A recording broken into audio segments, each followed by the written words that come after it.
Welcome to my YouTube automotive channel. In today's video I have a 2013 Chevy Equinox and I will show you which fuses to check in case your radio is not powering up or if there is no sound coming from the speakers. This video will apply to Chevy Equinoxes made from 2011 all the way up to 2017.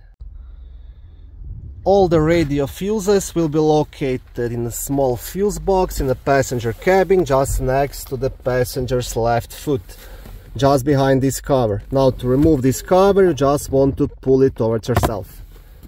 On the back side of the cover you will also have a small fuse diagram which can be helpful. First fuse you want to check, it's a fuse number 5, which is a 10 amp red fuse responsible for power to the infotainment system. Second fuse to check and the main radio fuse is fuse number 9, which is a yellow 20 amp fuse located just here. So this is your main radio fuse. So if your radio is not powering up, this is the fuse to check.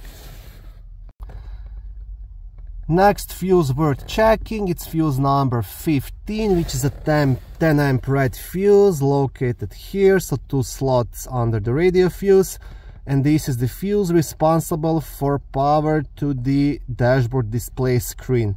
So this is something you also want to check.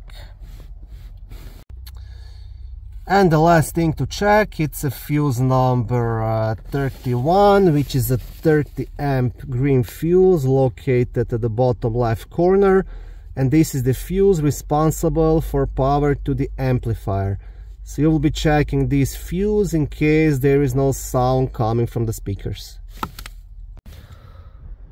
Okay, thank you for watching this short video. I hope it was helpful and educational.